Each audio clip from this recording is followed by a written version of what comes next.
gusto estar acá, en esta ciudad de Concordia, que tuve oportunidad de conocer hace 30 años, pero que además guarda para la familia a la que pertenezco un entrañable sentido, porque aquí hay familia de la cual parte está presente y es verdaderamente un orgullo poder compartir con ustedes algunas ideas en un ambiente que ya hasta ahora, después de haber estado a la mañana, lo siento tan familiar. Así que les agradezco. Quiero compartirles algunas experiencias y proponerles, si les parece, que tratemos de pensar. Esto que vamos a ver son experiencias de algunos casos. Los casos podrían quizá parecerse a cosas que también nos pasan, aunque algunas de ellas son de otros países. Por eso, una cosa que podríamos hacer como ejercicio es ir viendo estos casos y ver la posibilidad de pensar si algo se parece o es completamente distinto a lo que tenemos nosotros cerca.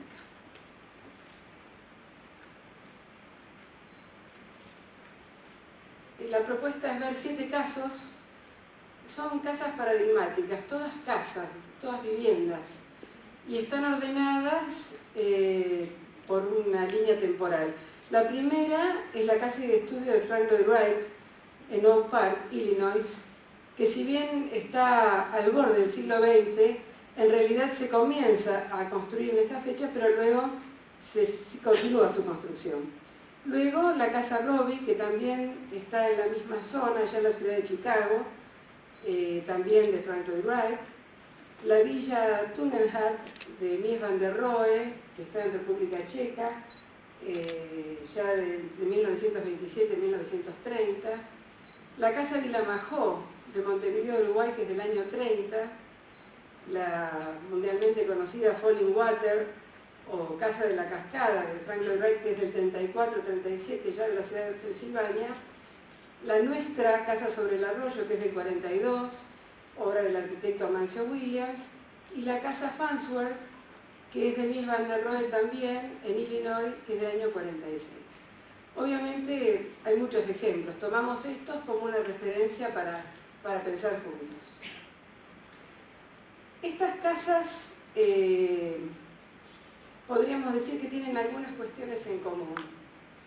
Por un lado, cada una de ellas, como propuesta, concretan ideas renovadoras. Son grandes vanguardias y marcan cada una de ellas un avance en su ámbito. Fue necesario procesos muy complejos para que hoy subsistan. Son obras que estuvieron muy condicionadas por la evolución de su entorno, en donde están emplazadas. Lo más extraordinario para mí no es solo el resultado. Hoy se habló mucho en la mañana sobre el patrimonio inmaterial, se habló mucho sobre la memoria, y realmente tienen sentido por esas historias de sus habitantes y de todo lo que hizo que estas obras existieran. Tienen ellas altos niveles de protección, declaratorias nacionales e internacionales, y se han convertido hoy en objetos diferentes a su uso original. Y por supuesto es muy importante la dependencia en el presente y el futuro de la visión estratégica de los equipos de gestión que vayan a poner manos sobre ellas. Por eso, como primer caso, vamos a conocer la experiencia de Chicago. Frank Lloyd Wright fue un arquitecto muy prolífico. En la zona de Chicago hay más de 80 obras de él. Y la gente de la zona decide armar una estructura independiente que actualmente se llama el Frank Lloyd Wright Trust, que está formada por individuos particulares, gente que se une para defender la obra de Frank Lloyd Wright. Y lo que hacen es llevar adelante como una organización programas, iniciativas educativas a nivel público, porque ellos sienten esta necesidad de perpetuar esta visión de Wright. Sobre todo porque él fue un pionero en esta visión de mantener la integridad del entorno natural y construido y también preservar los sitios y sus colecciones. Ellos encontraron la forma de funcionamiento como un fideicomiso. en donde esta figura nosotros también la tenemos, es una disposición por la que se encomienda una herencia para que alguien se haga cargo. Es muy interesante porque la historia de ellos fue muy difícil, son personas particulares que se unieron para defender un legado tan grande y trabajan con lo que consiguen de sus afiliados. Hace años, una veintena de años, recibían alguna ayuda del gobierno federal, pero ahora ni siquiera del gobierno del Estado. Y en las palabras de su directora, la señora Celeste Adams, que es de quien hemos recibido testimonios, dijo: arte y cultura son extras exóticos, recortados del presupuesto porque no generan ganancia aparente. Estas son sus palabras. Ellos, sobre estas 80 obras que son de orden privado, tutelan y manejan 5. La casa de estudio en Oak Park, que vamos a ver, este sitio que estamos viendo, que es pleno Chicago, esa intervención es de Frank Lloyd Wright, se llama The Rookery, donde está este centro del Trust, el Unity Temple, que es un famoso templo que está en Oak Park, la casa Robbie, que pertenece a la Universidad de Chicago, y la casa Emil Bach, que está en la zona. Aquí la vemos a Celeste. Cuando vemos trabajos siempre hay alguna persona que está atrás de esos trabajos, y esta es Celeste Adams, que es una especie de militante de la causa de Frank Lloyd Wright. Y ella nos transmitía esta cuestión de la permanente búsqueda de recursos de financiamiento y soporte, porque ellos son, piensen ustedes, personas individuales que se unen para hacer esta defensa. Ella dice que para desarrollar una gran estructura institucional, que es una posibilidad, pero que es difícil, o si no, tener un mensaje grandioso para comunicar. O sea, crear una idea grande para recaudar mucho dinero. Creo que ella se refiere a la idea de inmanencia, esos valores absolutamente originales de cada una de las obras. Y cada una de las obras que tenemos, de cada uno de los ejemplos, guarda ese mensaje grandioso. Tal vez el trabajo nuestro es encontrarlo, así como hoy veíamos el trabajo de las fundaciones en Sevilla, así como cada uno, cuando hablamos del Palacio de San Carlos aquí, el Palacio de Rabaruena, cada una de las obras tiene ese mensaje que tenemos que exhumar de alguna manera y poder comunicar para poder motivar y para poder mover. También ella, que maneja una estructura de voluntarios muy fuerte, decía que había que maximizar la organización de la organización. O sea, tenemos gente que ayuda a cómo nos organizamos para ser eficientes.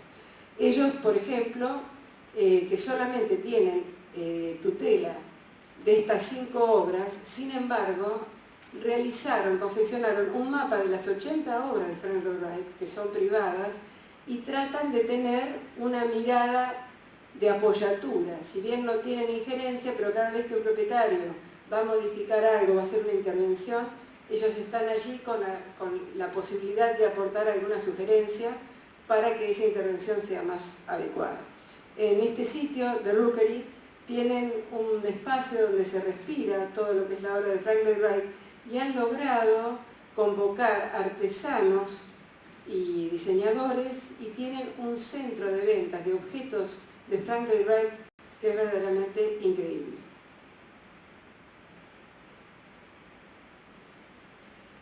Y acá estamos hablando de conservación, de patrimonio, pero ¿por qué nos tomamos tanto trabajo en conservar este tipo de obras?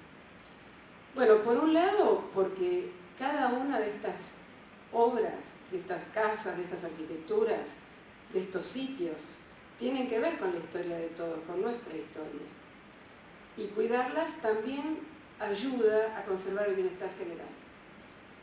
Y por eso es importante conocerlas, hoy se habló de esa, conocerlas profundamente para poder contar su historia, porque son particulares y cada una tiene un mensaje especial para contar. Decía Celeste Adams, una organización de preservación tiene que contar muchas historias, porque todas esas historias juntas hablan de nuestra historia cultural y ayudan a crear una antología de nuestra historia. ¿Cuál es nuestra historia? Cuando decimos conocer la historia, ¿cuál es? Bueno, con esas historias pequeñas también se puede construir. Si pensamos cómo valorizar esa historia cultural, Hoy se habló de memoria y retomamos la idea. ¿Por qué tan importante recuperar esa memoria? Porque de esa manera vamos dando lugar a los significados en cosas que valoramos en nuestras vidas. Hoy se planteó a la mañana la necesidad de recordar. Esto es imprescindible, si no, también perdemos significado. También eso que ayuda a dar sentido a la comunidad. Y en realidad, esas historias de los sitios, esas pequeñas historias, en definitiva, todas juntas son la historia de la ciudad. Vemos aquí entonces la intervención en la casa de estudio de Frank Lloyd Wright. Él comienza a construirla y se instala a vivir en 1889, construyendo una muy pequeña parte, pero luego, en el tiempo, la casa se va ampliando. Y vemos allí a su curador, un historiador del arte inglés, que se ocupa del manejo de la casa de estudio, donde pudo hacer gran cantidad de intervenciones de restauración, y también de la casa Robbie. Vamos a verla brevemente.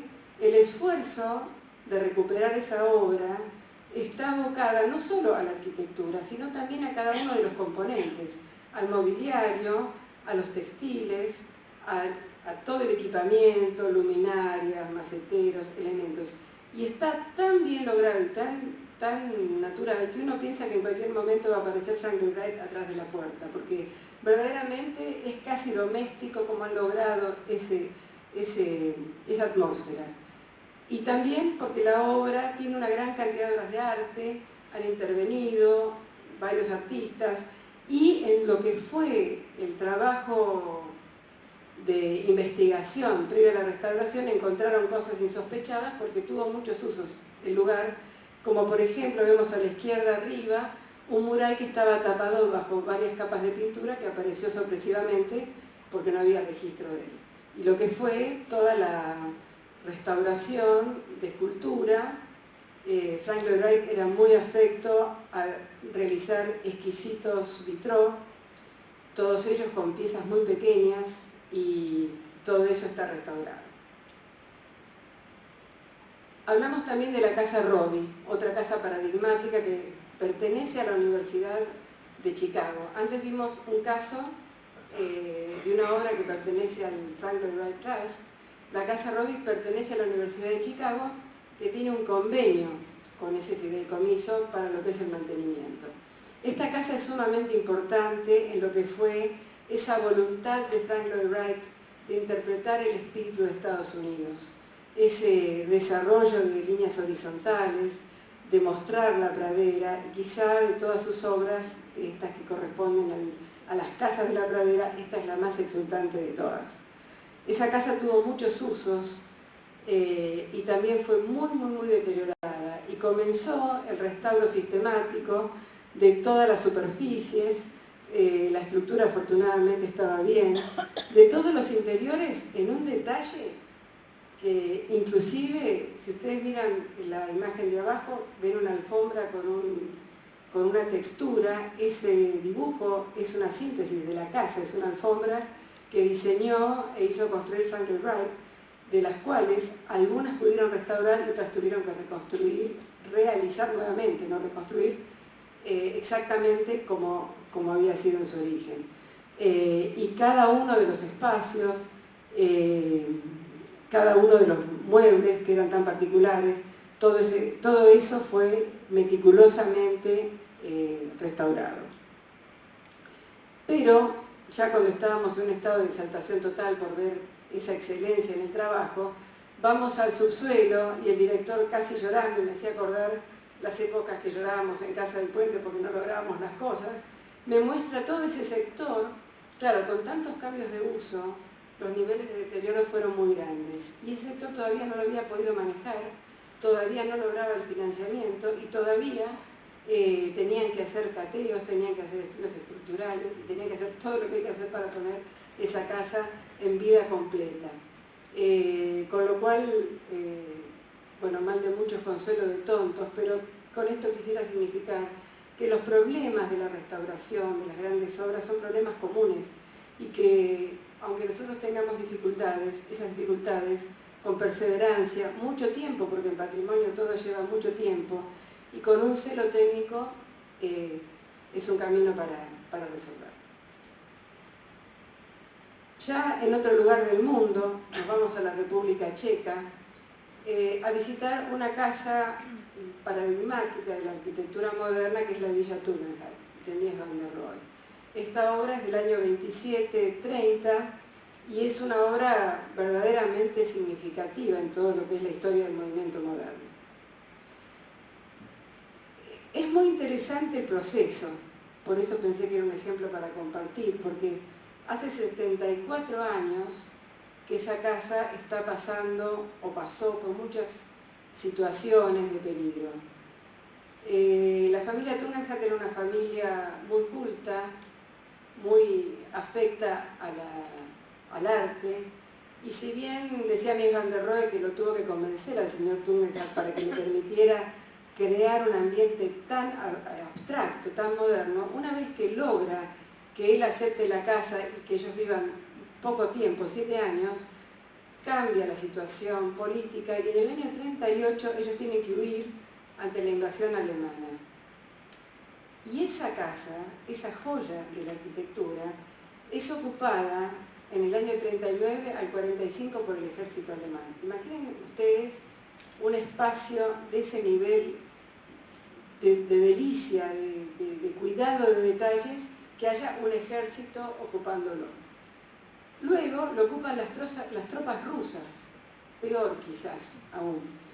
Y en el 55 el predio es adquirido por el Estado de Checoslovaquia y como era un espacio grande lo usan como centro de reeducación de niños y luego como un centro de salud. Todas esas vicisitudes hacen que esos muebles originales se vayan perdiendo. No sé si ustedes recuerdan, quizás la gente que está en arquitectura, que hay un famoso sillón Brno que fue diseñado para esa casa y un sillón Tugendhat que también fue diseñado para esa casa.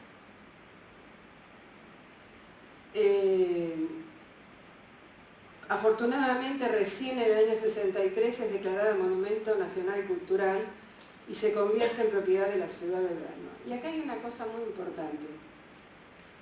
¿Cómo se conserva el patrimonio? ¿Quién tiene que conservar? Bueno, primero un gobierno tiene que manifestar esa voluntad. Es muy importante, porque si esa voluntad no está manifestada a través de una decisión gubernamental, es difícil conseguir pasos sucesivos. Por eso una comunidad, a veces representada por su gobierno, puede ser el primer paso para una conservación concreta. En el año 71 se empiezan a hacer evaluaciones y estudios de Estado. En el año entre el 81 y el 85 empieza una campaña de restauración, no tenían el dinero. Y en el año 93 se crea el fondo Villa Tugendhat, donde se crea una asociación de amigos para la restauración científica integral que recién se logra abordar en el 94. Cabe destacar que esta casa está implantada en un parque importante que también se puede recuperar a su estado original y se hacen réplicas de los diseños originales de Mies. Acá hablamos de una casa, pero igual que la casa del puente o quizá igual que la casa de la cascada, no es solo una casa, es una casa que tiene sentido en un entorno. Entonces es tan importante el tratamiento de la obra de arquitectura como el entorno porque son unidades indisolubles. El año 2001, afortunadamente, la casa es nombrada en la lista del Patrimonio Mundial de UNESCO. Y ahí tuvieron en cuenta algunos criterios, que son el criterio 1, el criterio 2 y el criterio 4. Hay diversos criterios por los cuales una obra es incluida en la lista del Patrimonio Mundial, a partir de que sea reconocida por los gobiernos.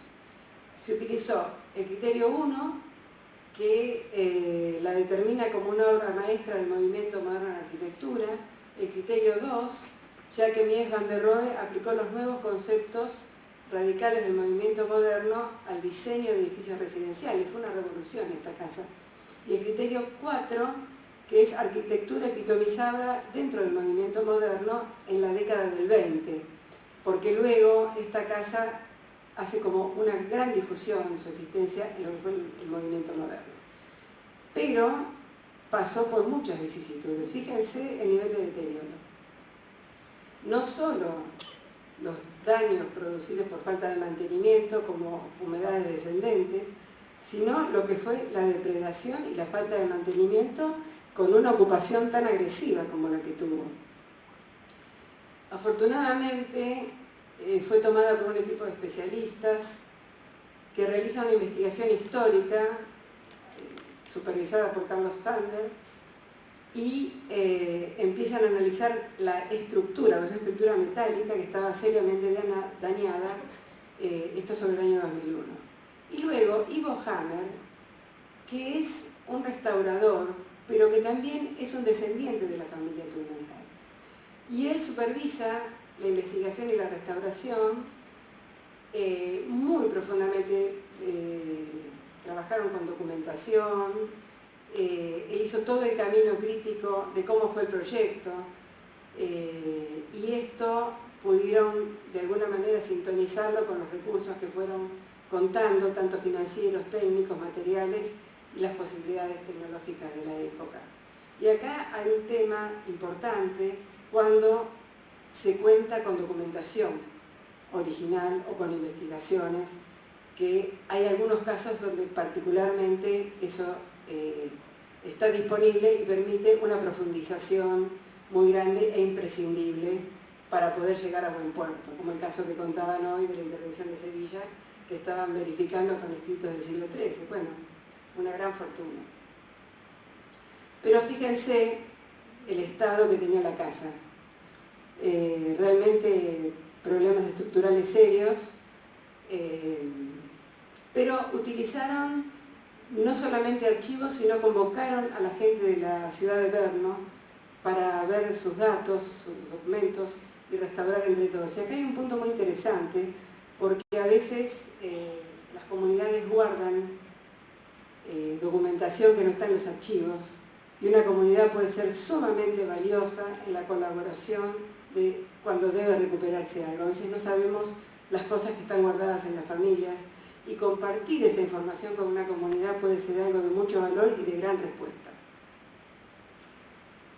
Y acá vemos, ese es el equipo de restauro con Ivo Hammer al medio, y el trabajo verdaderamente minucioso de la casa. La casa tenía superficies de madera extraordinariamente bien tratadas, una placa de ónix, que solamente esa placa de ónix que estaba en el comedor valía el precio que sale una casa, solo la placa de ónix, para que tengan idea de la exquisitez de materiales y la gran inversión que debió hacerse para poderlo recuperar. Pero por lo menos en este caso con un final feliz, porque se pudo reintegrar a la familia en la casa.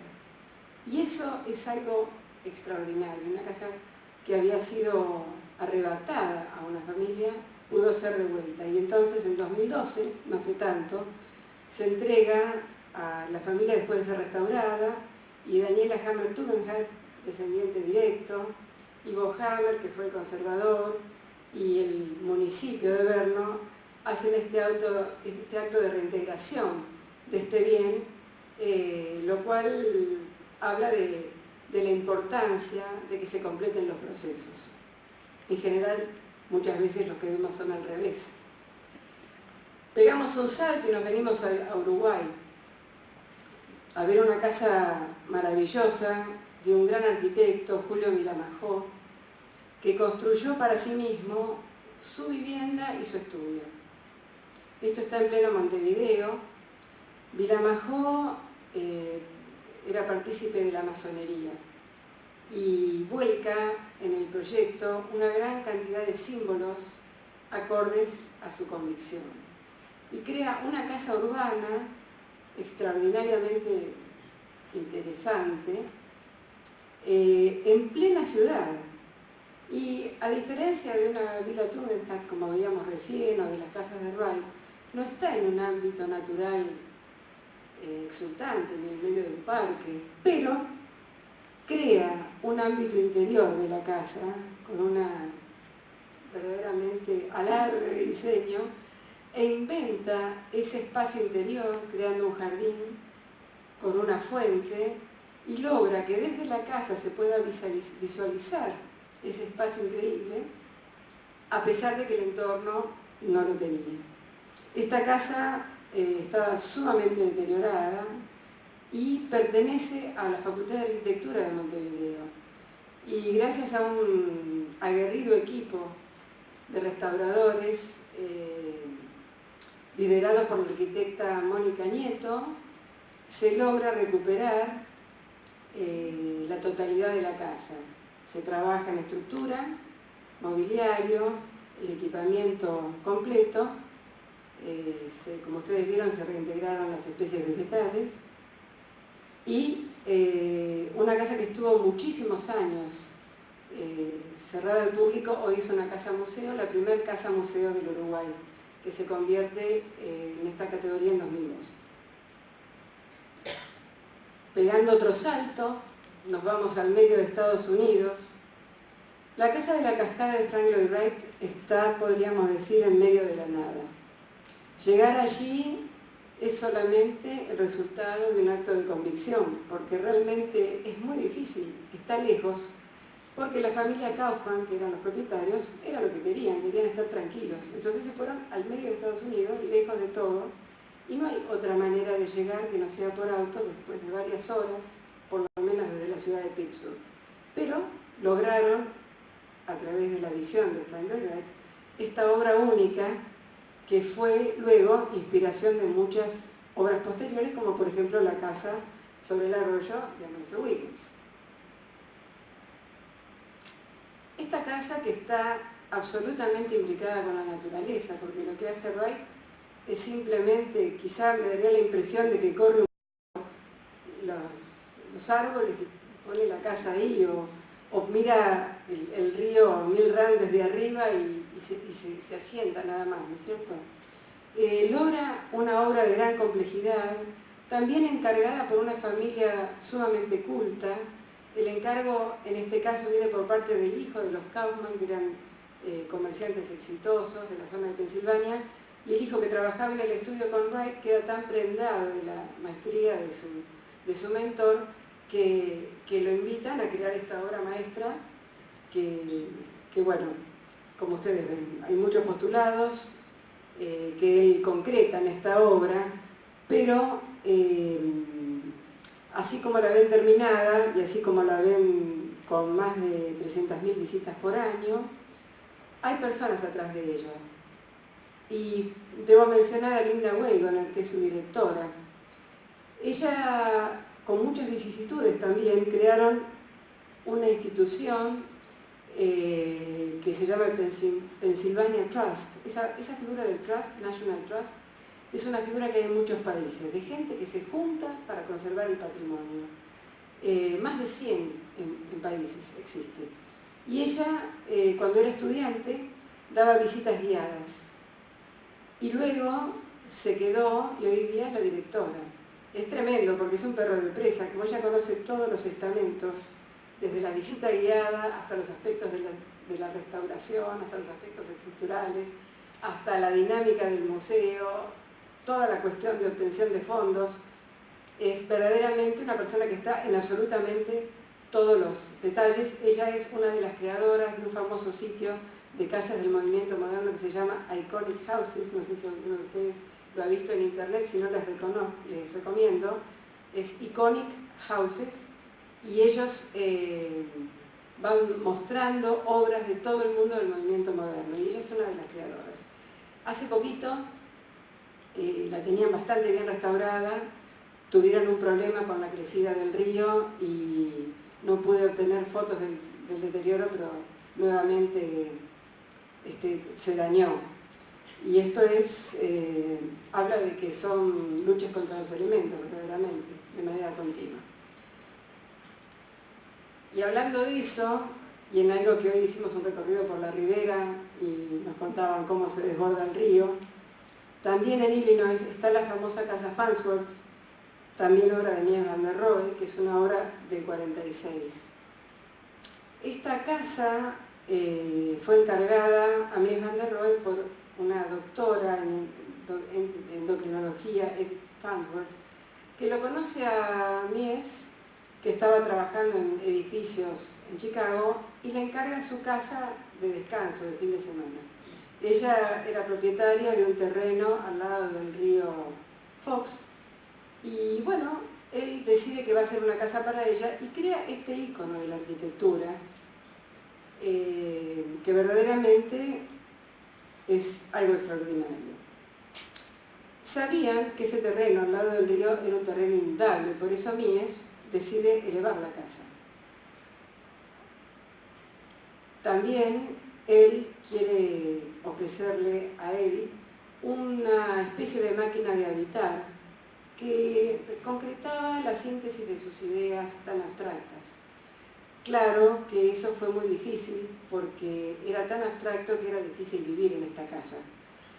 Tuvieron varios altercados legales, ya que la casa no tenía cortinas originalmente, ella se acostaba a dormir en su dormitorio y encontraba gente con binoculares mirándola o queriendo ver lo que pasaba. Entonces ella le rogaba a Mies que por favor le permitiera poner cortinas.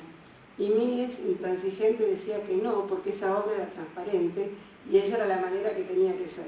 Creo que se está haciendo una película en Estados Unidos sobre esa relación tan extraña de un arquitecto que quiere imponer una visión, una voluntad de forma tan fuerte. Pero el hecho es que más allá de que hoy esté convertida en un objeto, ya no más en una casa, casi, es deslumbrante. Este pertenece también al National Trust. Y acá no tienen personal, y ustedes ven en la foto de la izquierda una señora que es una voluntaria. Quienes hacen las visitas guiadas, quienes investigan, quienes trabajan con el público, son todos voluntarios. Son todas personas que deciden unirse para defender esa casa. Algo extraordinario. Verdaderamente tiene una belleza, esos interiores, esa abstracción, que me resulta irresistible, pero el río crece y creció muchas veces. Aquí es una crecida baja, pero llegó a tener 1,50 metros dentro de la casa. En el 54, en el 96 y en 2008 el huracán Ike. El río es tremendamente grande, como ustedes pueden ver a la izquierda es un río muy grande. Y hoy veíamos el río acá en la ribera, que decían que crece 18 metros, uno lo puede comprender. Y esta casa ha sufrido verdaderamente daños enormes. Es una historia interesante también de tener en cuenta, porque cuando la señora Edith Falwell decide venderla, la compra un magnate de la construcción, y él pretende levantar la casa y llevársela a Hollywood. Y es ahí donde la comunidad dice que de ninguna manera va a permitir eso, y juntan $6,5 millones y la compran en una subasta en Christie's, para que la casa se quede. Este hombre le iba a cortar y se le iba a llevar como un mecano a otro lugar. Que también habla de lo que es la resistencia de una comunidad para defender algo que es absolutamente propio. Ahí también las personas que están en la defensa, tenemos ahí al señor director, el señor John Parrish, que también es un voluntario del National Trust, pero tiene toda la responsabilidad del mantenimiento. Y ustedes ven algunos de los niveles de deterioro. Hoy en día, a pesar de estar muy conservada, afloran. Si ustedes ven en esa junta de carpintería, todas las humedades van marcando su paso porque es una estructura metálica. Bueno, y así vamos a hablar un poco sobre la querida casa sobre el arroyo de Amancio Williams. Esta es una casa probablemente inspirada en la Casa de la Cascada, una casa asentada en medio de la pampa sobre un arroyo pampeano. Mar del Plata, la ciudad de Mar del Plata donde se encuentra, existe donde está porque existe este arroyo, el arroyo de la Chacra, dado que se funda en 1746. El origen de Mar del Plata no fue glamoroso. sino que había un consorcio portugués-brasilero que traficaba con esclavos y necesitaban dar de comer a los esclavos, y como en la zona pampeana corrían miles de cabezas de ganado libres, se decide construir un saladero, había un curso de agua dulce, y es ahí que al lado de ese arroyo se funda Mar del Plata. Y ese arroyo justamente es el que atraviesa la ciudad y es el que justamente pasa debajo de la casa sobre el arroyo de Amancio Williams. La obra es una gran obra maestra, pero en mi juicio también es una obra de mucho amor. El propietario, Alberto Williams, fue un músico de gran tradición familiar argentina, pero quien sentó las bases de la educación musical en muchos lugares de nuestro país.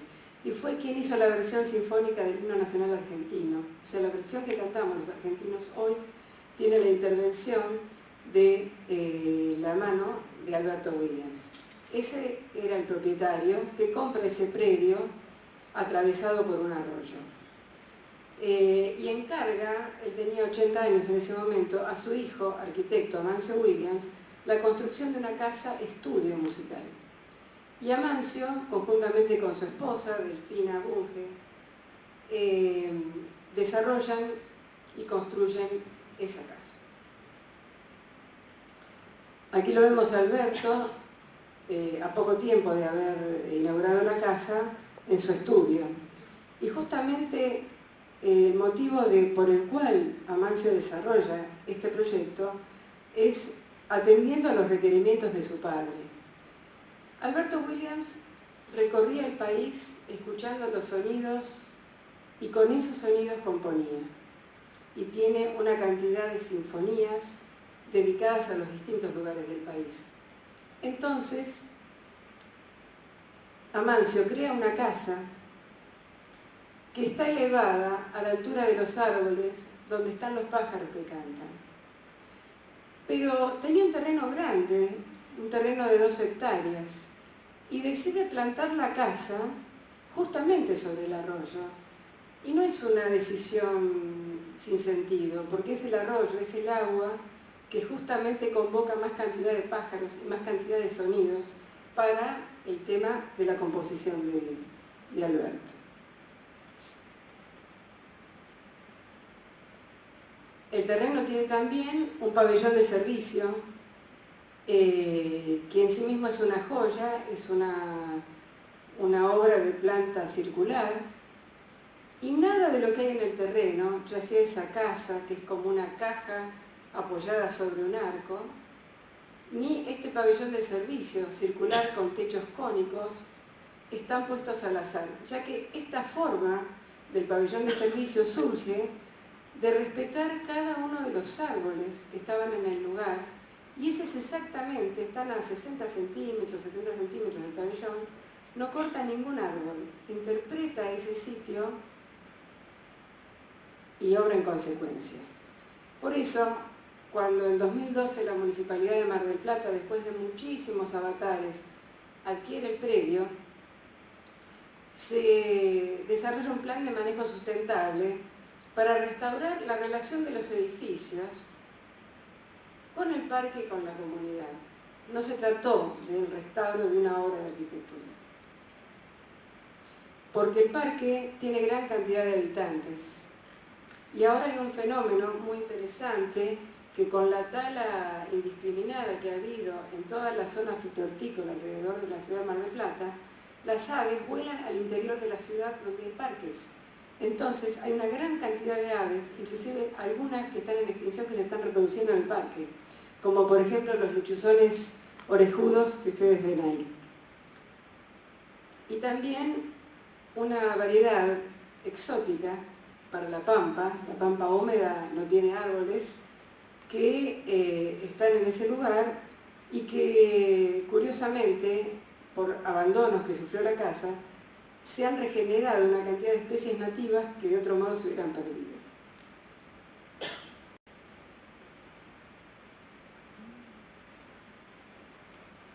Y por supuesto, esa relación con la comunidad, porque ¿para qué queremos conservar las obras sino es para que tenga un sentido y un mensaje. ¿Qué mensaje va a contar esa obra al futuro? ¿Qué estamos diciendo? ¿Para qué la queremos? Bueno, para estar viva. Pero ustedes están viendo acá las imágenes de la apertura en 2012. Pero en el año 2000, la casa, que pertenecía a la familia Lago Betía, ya que la familia Williams la había vendido, y ahí se había establecido una radio, y acá vamos a aclarar, esta se llama La Casa sobre el Arroyo, según el nombre que le dio su autora, Amancio Williams, pero se la conoce como la Casa del Puente porque cuando fue una radio se usaba una publicidad que decía: desde la Casa del Puente, un puente hasta su casa. Entonces es una obra que tiene dos nombres, tiene dos entradas y tiene muchas cosas duplicadas por dos. A partir del año 2000, la familia Lago Betía no la cuida, había un cuidador, el cuidador se va y empieza a ser depredada y vandalizada hasta que desgraciadamente en 2004 sufre un primer incendio, como ustedes pueden ver, terrible, porque toda la carpintería es de madera y los interiores también. Y este es el estado en que queda la casa. La estructura es una estructura en donde el 95% de la obra es hormigón armado, afortunadamente. Y eso es lo que permitió que, a pesar de ese incendio y a pesar del abandono y de tanta depredación, la casa estructuralmente se mantuviera incólume. Pero como ustedes pueden ver, el nivel de deterioro fue devastador.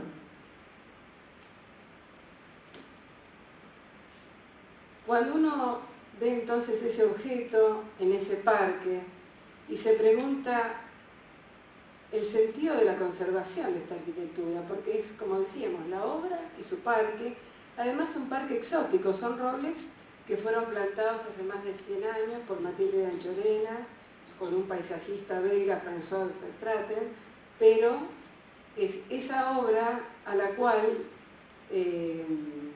su diseñador, Amancio Williams, responde con esa obra al sitio. Encuentran ese parque tan prístino y crea una obra que la planta como un árbol más. Y con la colaboración de su esposa, que fue quien hizo el relevamiento de todas las especies en un primer momento. Y es así que se conforma este sitio que realmente forma una unidad indivisible, porque hoy, con el tiempo que ha pasado, se ha convertido en una reserva urbana. Si ustedes miran a la derecha, miren la densidad de las casitas de techo rojo. Y verdaderamente esto que queda aquí es una unidad. La municipalidad adquiere el 60% de la tierra, no logra adquirir el total, que todavía está en manos del administrador descendiente de Lago Betía y que, a pesar de los intentos de la municipalidad de comprarla, pedía más del triple de su valor. Entonces, todavía no se pudo concretar. Las personas que, bueno, trabajamos en patrimonio sabemos que todo es cuestión de tiempo y que también hay que saber esperar.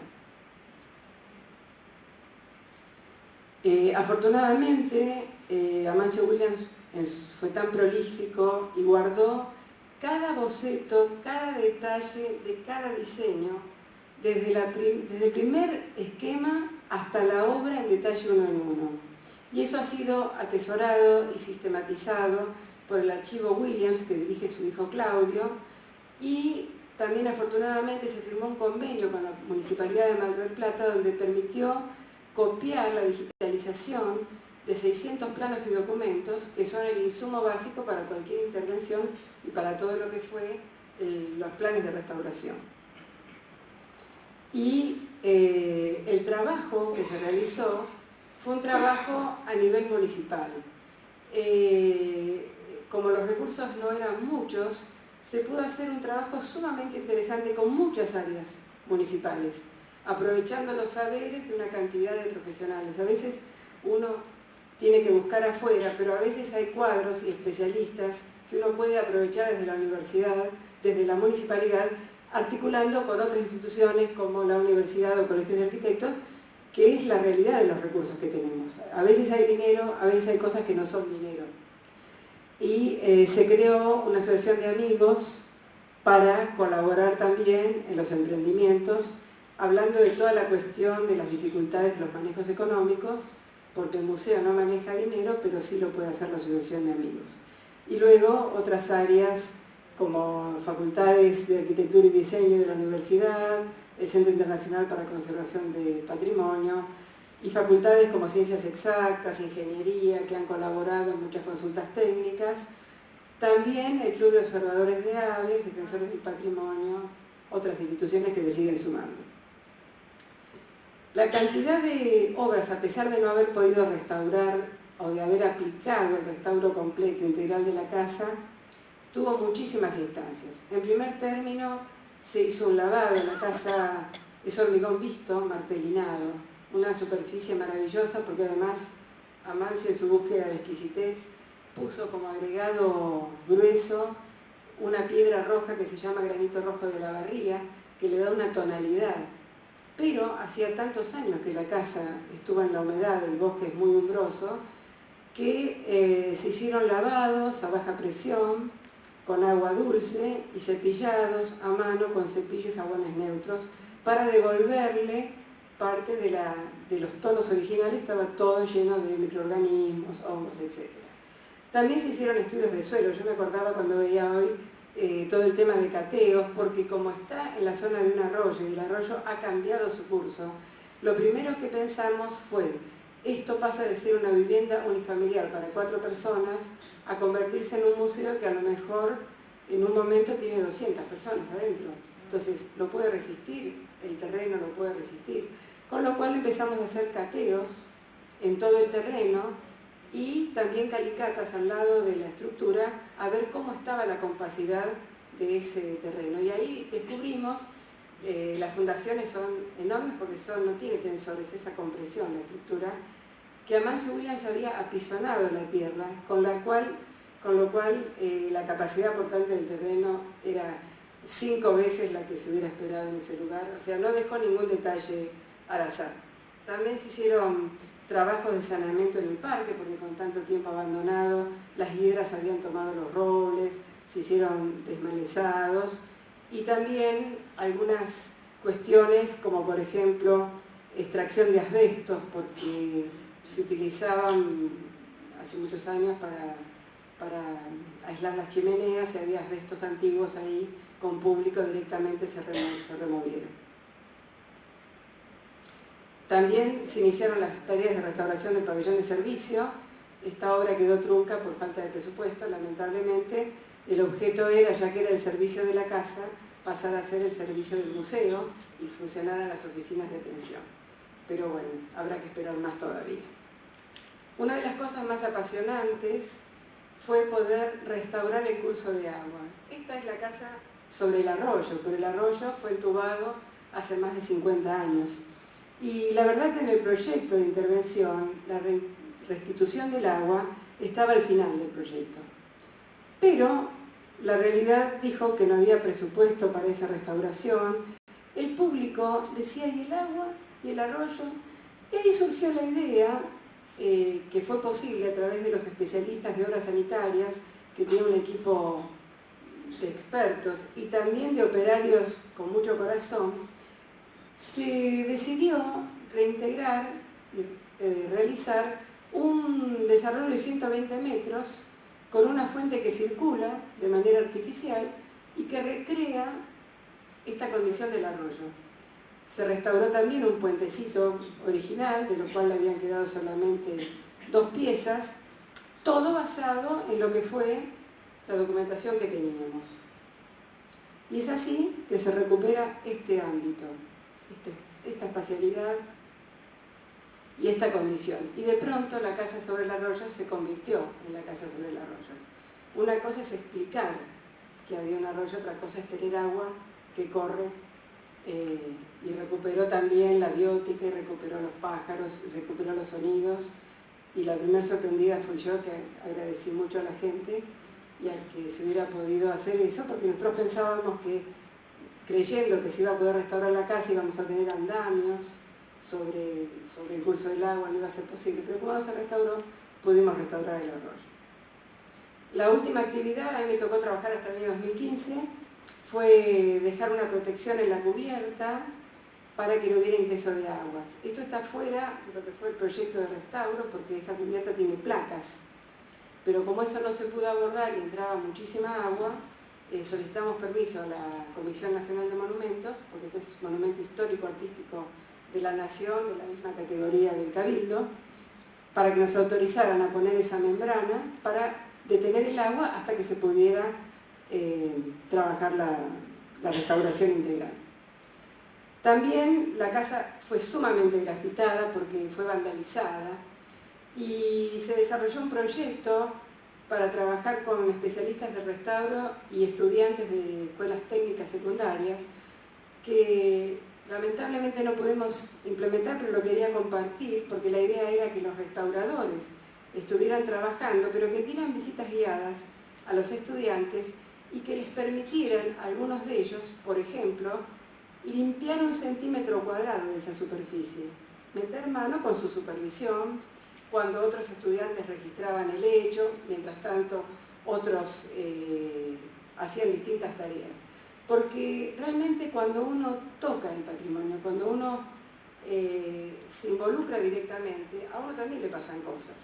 Y como estos grafitis fueron resultado de jóvenes que pensaron que lo mejor que le podía pasar a la casa era que las grafitaran, también es un mensaje para que conozcan la dificultad de limpiar un grafiti, enorme dificultad, y que también fuera un mensaje directo para transmitir esa intención. Obviamente me refiero a 1 centímetro cuadrado para un grupo de 30 chicos dirigidos por restauradores, pero estuvimos a punto, no llegamos. La casa abrió sus puertas en diciembre de 2012 con un acto donde se volvió a cantar el himno nacional, una cosa que fue sumamente emotiva, y a partir de ese momento se trabajó con un criterio de puertas abiertas, la casa no tenía iluminación, entonces se organizaron eventos en horario diurno, como avistajes de aves, como conciertos, muchos programas educativos, se desarrolló una visita guiada con títeres diseñados especialmente para contar la historia de la casa. Los jóvenes encontraron que ese ámbito, aún así deteriorado, podía ser muy interesante para actividades contemporáneas. Hemos tenido bienales internacionales, como la Bienal del Fin del Mundo, que trajo artistas de muchos países que pusieron sus obras ahí de orden efímero. Y luego actividades académicas, como congresos en el año 2013, hicimos el primer congreso del Mercosur sobre patrimonio del siglo XX, porque es un patrimonio que está cercano a nosotros, pero que está en riesgo también, y eso compartían colegas del Mercosur sobre obras importantes que no son consideradas por su cercanía en el tiempo, o jornadas sobre Amancio Williams, donde gente que lo conoció contó historias sobre él. Una de las actividades más interesantes fue la grabación del himno nacional con lenguaje de señas. Fue ejecutado por la Banda Sinfónica Municipal e interpretado por niños hipoacúsicos.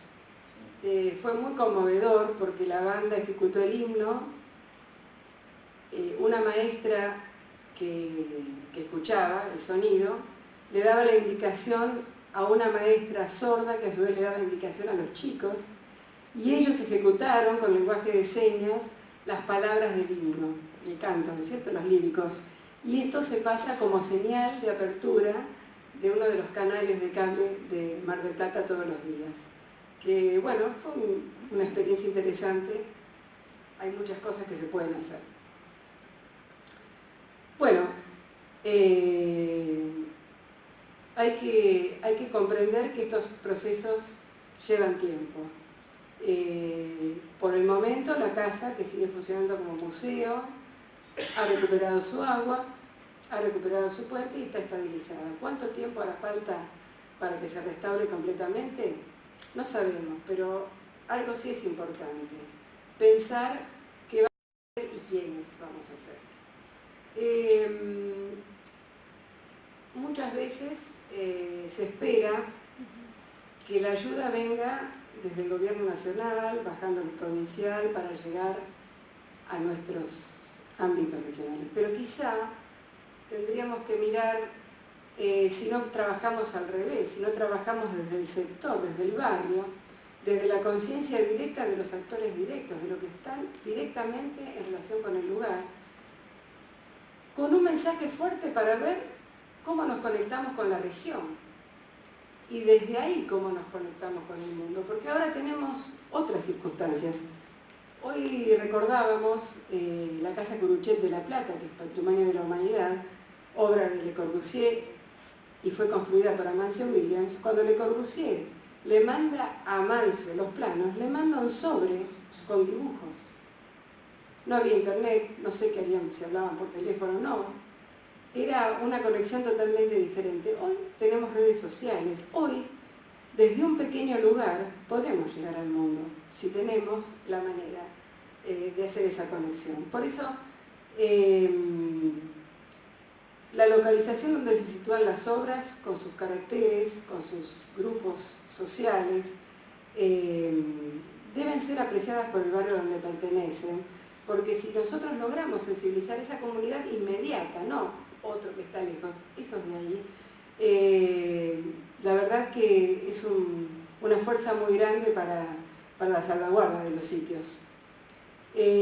Bueno, lo que decía, ¿no? Estas posibilidades de las redes sociales que permiten también hacer pequeñas campañas de difusión y pequeñas campañas de captación. La accesibilidad que puedan tener los sitios para darlos a conocer, cómo están conectados con las llegadas. Por ejemplo, yo llegué de Mar del Plata ayer con el único servicio que era directo, gracias a Dios, y quise ver otras conexiones y no había. Yo me preguntaba, para captar para turismo, para captar cosas que haya que ofrecer desde aquí, ¿cómo se puede mejorar? ¿Cómo se facilita para el que llega? ¿Cuáles son esos canales de facilidad? Es un tema para tener en cuenta. Y por supuesto, lo más importante de todo quizá, los jóvenes. Hoy día, por la conectividad y porque hay posibilidades de que los jóvenes viajen mucho y estén conectados con el mundo. Y cada sitio pequeño, a través de eso puede ser internacional, conectándose con sitios similares, encontrando intercambio de relaciones, cosas parecidas. Hoy tenemos esa diferencia. Aún sin salir del lugar podemos lograr una conexión. Y si somos hábiles en el armado de esa conexión, se pueden lograr contactos muy interesantes. Por eso el estatus internacional se puede concebir en un sitio pequeño y sin turismo. Bueno, todo el mundo habla de dinero. Sí, el dinero es necesario, los recursos son necesarios. No solo dinero, pero el dinero es importante. Por eso, maneras de captación pueden ser programas y acciones para la comunidad. La comunidad es el ámbito básico donde está la fuerza. Una forma interesante son las visitas, tours, recorridos en la zona, pensados especialmente para comunicar esos valores. También la impresión de revistas para circuitos turísticos que tengan informados a otros lugares del país. Lo suelen hacer a veces las oficinas de turismo, pero pocas veces se trabajan en torno al patrimonio. Por supuesto, el desarrollo de objetos que puede convocar artesanos y creadores del lugar con criterios o sistemas pensados para cada una de las obras o de los bienes, o si fuera posible, yo pensaba en Concordia, sistematizar un modo de comunicación sistematizado de los bienes de Concordia que puedan tener un sistema coherente, no cualquier objeto, sino que se pueda hacer un desarrollo pensado y articulado y que se pueda manejar también con todo lo que sean los sistemas de distribución. No sé si me expreso claramente, ¿no?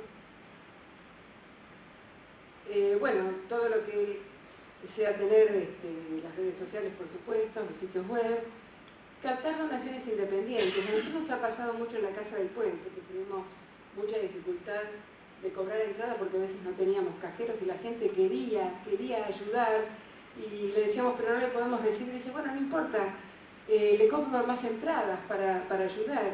Y si uno logra dar ese mensaje, comunicar la necesidad, hay que buscar las vías posibles de donación. La Casa del Puente todavía falta comprar el 40% de la tierra y teníamos un proyecto de hacer un loteo de 1 centímetro por 1 centímetro de la tierra de la Casa del Puente y ponerla en venta para que la gente la comprara y donara ese centímetro. Y fueran luego todos propietarios indivisos de algún centímetro cuadrado de ese lugar. Bueno, la programación cultural desde ya, programas de membresía, armar esa posibilidad de gente que quiera ser miembros de asociaciones de amigos, de grupos de apoyo, la suscripción pública y bueno, muchos más. Como síntesis, quizá la educación sea lo más importante, el más importante soporte de esta preservación. Es fundamental comprometer a los jóvenes en la causa de la preservación y eso no es difícil porque si hay algo que es dador de sentido es la conservación del patrimonio, porque ahí explicamos muchas cosas que no tienen otra explicación. Entonces, cuando tenemos la oportunidad de contactar directamente con esas información original, básica, que nos hace ser quienes somos, eso inmediatamente nos ayuda a tener sentido. Y eso corre como un reguero con la gente joven que además tiene muy buenas ideas y que hay que saber escuchar porque además tienen otra cabeza para ver cómo se maneja este mundo digital que a veces otras personas, como en mi caso yo primera, no puedo aportar.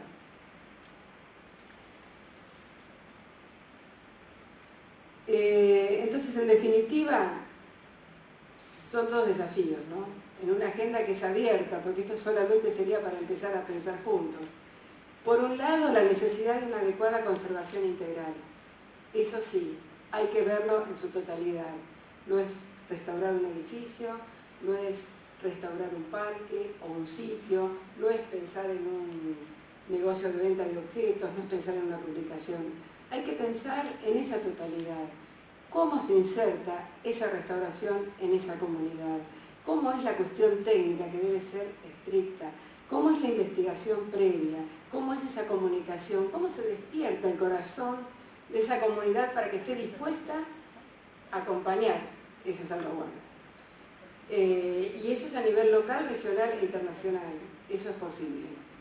Y sobre todo, para cada uno de esos casos, el mantenimiento en vida activa.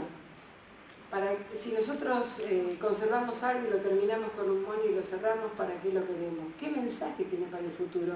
¿Qué nos va a dar? ¿Por qué tiene que estar activo? Eso es lo que hay que ver en un equilibrio que no sea dañado por exceso de participación, pero que esa vitalidad, ese mensaje de vida es imprescindible, si no, no tiene sentido tampoco conservar el patrimonio, solo porque es antiguo. Debe ser algo, para el gran esfuerzo que es conservar el patrimonio, la vitalidad y el mensaje debe estar presente y debe ser claro. Y hay muchos programas de activación, el voluntariado no sé si en Concordia es posible, pero esa es una gran oportunidad. Hay que analizar también el sostenimiento y adaptabilidad a las condiciones de la puesta en vida de esa obra con una evolución sustentable. Hay que pensar, una vez que se pone en marcha, eso cómo se va a mantener en el futuro. Y sobre todo, ese aporte al futuro. Si nosotros somos muy claros con eso, seguramente podremos hacer un aporte significativo. Por eso, solo queda aspirar. En el caso de la Casa del Puente, imaginarla completa, con ese ambiente que tuvo en su momento. Esa obra que en el año 45 fue casi un loft, un espacio continuo. Como decía Delfina Williams cuando la entrevistamos a punto de cumplir 100 años, era fácil de limpiar si era todo corrido. Esa espacialidad, esa riqueza de materiales, mucho más simples que los de la Villa Tugendhat, sin embargo, esa ventana corrida que hace que estemos en el patio cuando estamos adentro, con esa tradición, porque esta casa es una especie de rancho chorizo, en donde la galería, la casa chorizo, un rancho, la galería es el espacio público, y donde se pudo concretar la idea de un gran músico en un acto de absoluto amor filial, porque, insisto, él tenía 80 años y para ingresar a la casa solamente se podía ingresar por escaleras. Entonces Amancio diseñó las escaleras sobre el arco con escalones de altura variable, entonces cuando uno llega arriba casi ya no hay altura y no cuesta ese esfuerzo. Pero sí es un gran símbolo para la arquitectura argentina por todos esos contenidos, por todas esas aspiraciones, por todos esos valores enormes de dos creadores enormes que quisieron guardar la tradición de nuestro país en el marco de la más absoluta modernidad. Y podríamos decir que esta casa hoy todavía es de vanguardia. Bueno, agradecerles mucho su atención y les voy a, si me permiten, pasar un video de 1 minuto, porque hemos visto fotos estáticas, pero quisiera que recorramos la casa en un segundito.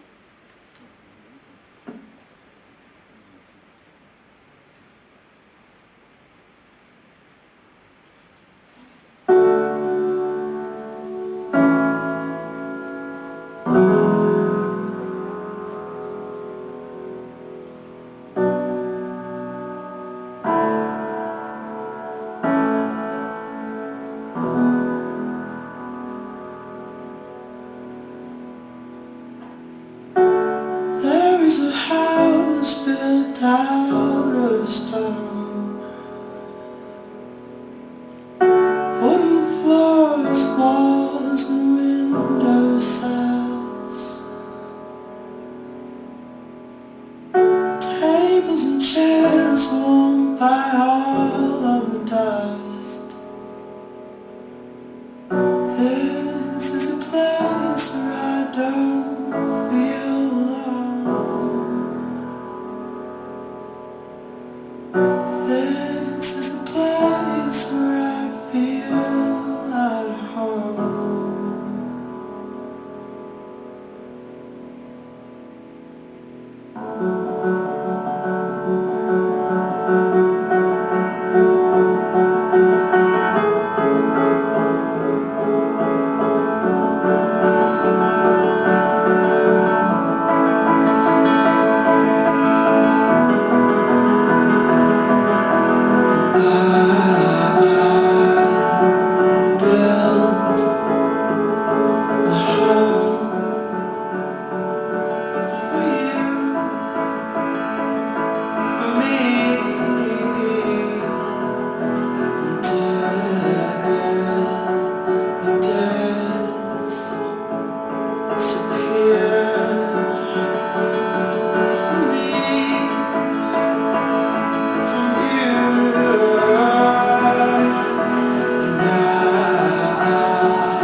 Muchas gracias, le vamos a hacer entrega de un regalo.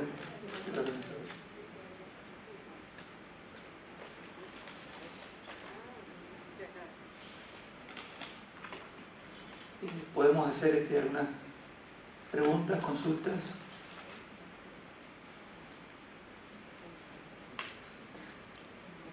Bueno, muchas gracias, vamos a pasar.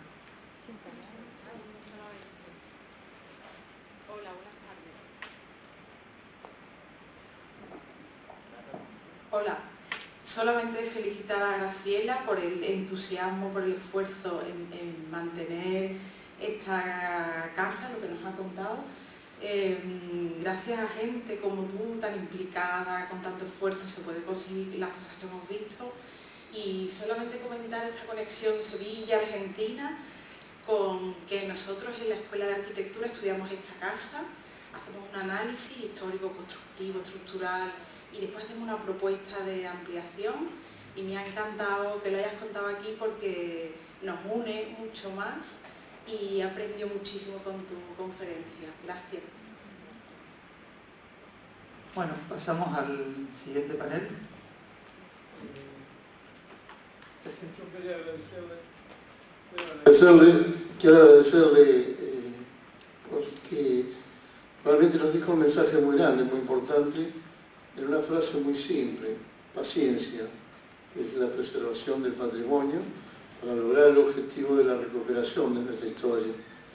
Y no es fácil la tarea que se entiende, porque todo lleva tiempo, nada se logra de un día para el otro.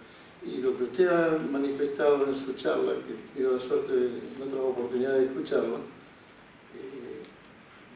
realmente es un mensaje muy lindo porque nos demuestra que tenemos que esperar, perseverar y tener paciencia, mucha paciencia, sobre todo con aquellos que venimos de gestiones donde no hay una misma política.